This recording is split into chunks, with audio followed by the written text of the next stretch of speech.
Bismillahirrahmanirrahim. Assalamualaikum. Saya Asri Thomas daripada Prudential Biasa Takaful under Mukmin Group Kelang. So guys, hari ini saya nak berkongsikan pasal general exclusions dengan ringkas. Okay, saya just nak throw sedikit idea kepada rakan-rakan dekat sana untuk tahu sedikit sebanyak apakah general exclusion. General exclusion ni maksudnya kebanyakan hampir kebanyakan company insurance medical card dia tak cover perkara-perkara ni. Okay, so untuk tahu yang lebih detail memang kita kena rujuk kepada ejen-ejen ataupun rujuk kepada company website. But to give you a insight, untuk bagi sedikit info lah, so ada benda yang kita nak tahu dan ada benda yang kita nak tanya kepada kawan-kawan kita yang jadi ejen kan.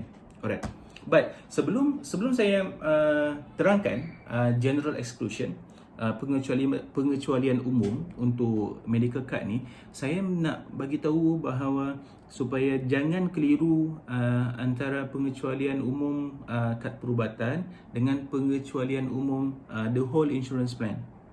Sebab insurance plan yang komprehensif dia selalunya ada lima manfaat utama. Satu, dia akan ada manfaat ataupun pampasan kematian. Alright, yang selalu kita panggil hibah takaful. Kedua, dia ada manfaat ataupun pampasan sakit kritikal. Yang ketiga, dia ada accidental death and disablement. Okay, kematian disebabkan kemalangan dan cacat kekal. Yang keempat, ada medical card. Dan yang kelima, for some insurance plan, dia selalunya disertakan dengan investment punya portfolio, bahagian pelaburan. So ada juga hanya 4 saya dia tak ambil untuk investment portfolio. So terpulang kepada decision ataupun budget masing-masing lah, perancangan masing-masing. So apa yang saya nak terangkan, the general exclusion, benda yang saya nak jelaskan pada hari ini, dia berkaitan dengan medical card sahaja. So sebab orang selalu tanya, kad perubatan ni dia cover apa? So kalau saya ambil medical card ni, apa yang dia cover? So untuk bagi tahu apa benda yang dia cover, terlalu besar, dia terlalu luas dia punya topik dia. So untuk memudahkan, selalunya kami sebagai ejen kita akan beritahu sebelum klien kita decide dia nak proceed ataupun tak dengan medical card ni. Kita beritahu, puan, tuan, encik, bang, benda ni tak cover bang, ada 7 perkara tak cover. Abang tengok dulu, saya terangkan satu persatu apa perkara yang tak cover ni. Selepas itu abang decide abang nak sign up ataupun tak. Alright, okay. Satu, kad perubatan dia tak cover rawatan berkaitan dengan pregnancy, kos bersalin, mungkin tak sihat disebabkan oleh morning sickness. Alright, tak cover, straightforward. Semua insurans tak cover rawatan berkaitan dengan pregnancy. Kalau ada insurans yang cover kos rawatan ataupun kos bersalin tu, selalunya insurans itu disediakan oleh syarikat tempat anda bekerja. Betul tak? Tapi sudah ada beberapa plan di pasaran, Prudential Biasa Takaful especially, yang memberikan coverage terhadap maternity complication, komplikasi semasa pregnancy. So boleh refer dekat website ataupun boleh tanya kawan-kawan anda yang menjadi ejen ataupun ejen anda sendiri, list ataupun senarai maternity complication yang layak mendapat coverage daripada medical card. Satu. Yang kedua, kad perubatan ni dia tak cover apa-apa rawatan yang berkaitan dengan dental, gigi, rawatan gigi. Sakit gigi berlubang dan kita nak pergi tampal ataupun kita nak pergi cabut, tak cover. Alright, straightforward. Kecuali rawatan gigi tersebut perlu disebabkan oleh berlakunya kemalangan, terjatuh, gigi patah, gusi koyak, perlukan jahitan, itu accident, itu cover. Okay. Yang ketiga, dia tak cover outpatient treatment, rawatan pesakit luar. Tak kisahlah rawatan pesakit luar tu kita pergi ke klinik biasa dekat dengan rumah kita, tempat kita tinggal ke, kita pergi dekat hospital ke. Kalau kita pergi dapatkan rawatan, lepas tu tak worded ataupun worded kurang daripada 6 jam, tak cover. Okay, so dia tak cover kalau kita hospitalized more than 6 hours and above. Tapi sama juga, terdapat beberapa jenis penyakit yang sudah dibenarkan untuk dapatkan rawatan tanpa hospitalize. Kita panggil day surgery ataupun day care. Just pergi ke hospital, dapatkan rawatan, balik. Selalunya berkaitan dengan surgery lah. Okey, dan senarai-senarainya pun ada, boleh tanya dengan ejen-ejen, boleh refer dekat website, dekat internet. Dah banyak orang terangkan pasal sakit-sakit yang tidak perlu hospitalization. Cuma datang dan dapatkan rawatan pesakit luar. Still cover by medical card. Tapi yang paling penting, sama seperti kes dental tadi, sama juga yang ini, untuk kes-kes disebabkan oleh kemalangan, hospitalized or not, masuk hospital ke, tak masuk hospital ke, semuanya cover. So even though kita dapatkan rawatan dekat klinik and then kita bayar bil rawatan tersebut, simpan resit tu, serahkan kepada ejen dan ejen akan buatkan proses tuntutan. Kita masuk yang keempat sekarang. Perkara yang keempat yang tak cover adalah tak cover semua benda kalau medical card dah tamat. Tak bayar, medical card tamat, terpadam, apa benda pun tak cover. Apa pun tak boleh. Straightforward kan? Tak bayar tak cover. Kadang-kadang bila masa kita tak perlukan medical card, kita rasa macam membazir tak bayar medical card ni kan. But then bila kita dah biarkan lapse, dia selalu macam masa ni lah kita perlukan. See? So kalau polisi dah tamat disebabkan tiadanya bayaran, so straightforward tak cover.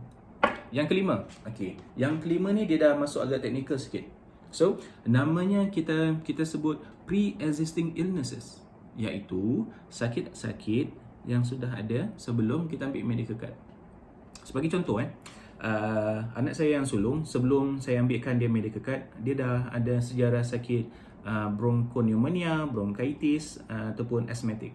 Okey, daripada dia umur 6 bulan lagi dia dah mula ada simptom-simptom yang macam tu. Keluar masuk hospital, ada jangkitan kepada paru-paru, bronchitis, bronchiolitis. So, waktu saya ambilkan dia medical card, kita declare properly. Saya bagi tahu dia pernah masuk dekat hospital ni berapa lama tempoh dia dan apa diagnose dia. So kad perubatan dia lulus, insurans dia lulus, tapi dia ada state dekat dalam polisi anak saya yang sulung tu bahawa kad perubatan itu dia tak cover sakit berkaitan dengan asma. So saya pun maklum bahawa kalau sakit-sakit lain okey, kalau sakit tu simptom dia adalah simptom asma, saya kena standby saya punya fund sendiri ataupun saya kena memikirkan option-option lain lah. Mungkin pergi ke hospital kerajaan, mungkin kita berehat ataupun treatment dekat rumah dengan prescription ubat daripada doktor. Okay, so dia tak cover. Itu namanya specific exclusion dah tu. Okay. Yang keenam, benda yang sama macam yang kelima tadi, cuma bezanya yang kelima semasa memohon saya bagi tahu anak saya pernah masuk hospital ni, pernah masuk dapatkan rawatan ni, pernah ambil ubat ni. Yang keenam pula saya tak bagi tahu langsung. Bila ejen tanya pernah masuk hospital, cik, tak pernah. Pernah ada kemalangan, cik, tak pernah. Ada ambil apa-apa ubat, cik, tak ada. Tapi sebenarnya ada. So bila itu kita panggil non-disclosure. Dalam soal selidik berkaitan dengan sejarah perubatan tu, kita tak disclose properly. Yes, ada dua implikasi dia. Selalunya bila kita memohon dan kita tak disclose kita punya history of illnesses, kadang-kadang diorang akan run sampel dan dapat detect kita sebenarnya ada history dekat mana-mana hospital kerajaan ataupun swasta. So immediately dia akan beritahu, okey, anda gagal untuk memaklumkan pernah sakit ni, dan kami perlukan info-info berkenaan dengan ni. Sebab melalui rekod kami, apa yang kami lihat adalah anda pernah masuk ke sini, tapi dekat dalam proposal form tu anda tak beritahu. Yang itu okey ya.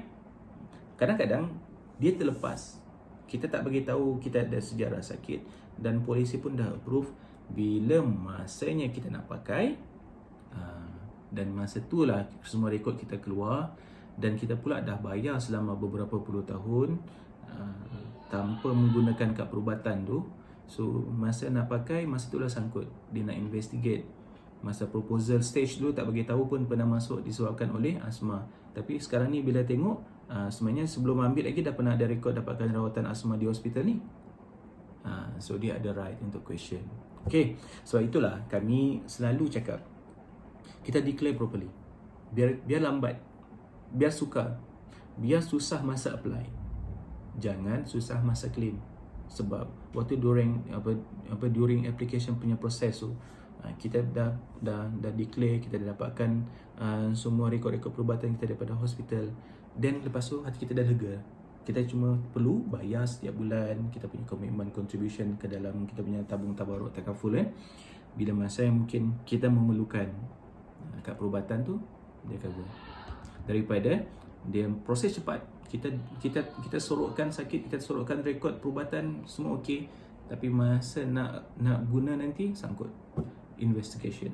Disuruh bayar dahulu sementara dia investigate. Kalau bil dia 100 200 tak apa. Kalau 3,000 4,000 dan seterusnya. Okay? Okay. Dan yang terakhir adalah tempoh menunggu. Kad perubatan ni dia ada tempoh menunggu. Kita bukannya kita sign up pada hari ini, polisi lulus selalunya dalam 3 ke 5 hari bekerja. Bila polisi itu lulus, kita terus cover boleh masuk hospital. It doesn't work that way. Okay? Untuk accident cases, yes. Tapi untuk sakit-sakit spesifik, okay? Sebagai satu contoh, antara sakit-sakit spesifik adalah darah tinggi. Kena tunggu, ada tempoh menunggu selama 120 hari. Lama tu. So, sementara sihat ni kita ambil. Itu kita boleh cerita pasal tempoh menunggu untuk sakit-sakit spesifik 120 hari. Kita belum lagi cerita pasal contestable period 2 tahun. Okay? So, sebab tu bila anda orang yang bertanyakan kepada ejen, saya ingat saya nak ambil medical card lah, tapi saya nak survey dulu. Selalunya kita orang ni, ejen kita cakap, bang, kalau kau nak ambil sambil kau nak fikir tu, apa kata kita sign up dan kita proceed dahulu. Sementara kita proses tu daripada tarikh submit proposal tu sehingga ke dapat kelulusan, sampai polisi tu dah siap print ada nama kita apa semua, sampai dapat ke tangan kita, normally proses dia akan ambil masa 2 minggu ke 1 bulan. So dalam tempoh tu berfikirlah, survey lah, tengok plan insurance company ni, agent yang ni servis macam mana, agent yang ni dia punya servis macam mana, and then you decide. Bila you punya polisi tu dah dapat dekat tangan you ada masa 14 hari untuk check dan untuk confirmkan. Kalau tak nak teruskan, dia akan pulangkan duit. Kalau you nak teruskan, polisi tu tak berjalan. So in between, kalau ada sebarang kemalangan, so coverage dah ada. Okay, so topik ni saya dia agak dalam, dan dia agak nak kata complicated tu taklah sangat. Tapi yang paling penting, sila dapatkan nasihat daripada rakan-rakan ejen lah. Tanya je kawan-kawan kita orang ni, kalau orang tanya, it's okay. Memang kita orang sangat-sangat seronok untuk terangkan. Alright, apa yang saya kongsikan hanya untuk bagi you idea. Okay, apa benda yang tak cover. So at least kalau you kata, okay, item nombor 5 tadi, pre-existing illness tu apa maksud? So contact you punya agent, contact you punya kawan yang jadi agent, bang, aku nak tahu apa maksud pre-existing illness. So dia boleh explain. Okay, so stay at home and be safe everybody. Semoga dipermudahkan urusan kita semua. Siapa nak tahu lagi lanjut pasal general exclusion untuk medical card, boleh komen dekat saya punya YouTube channel, boleh cari saya punya IG Asri Thomas, saya punya Facebook pun Asri Thomas, saya punya Twitter pun Asri Thomas. So semuanya ada kat situ. Alright, all the best. Assalamualaikum warahmatullahi wabarakatuh. Bye.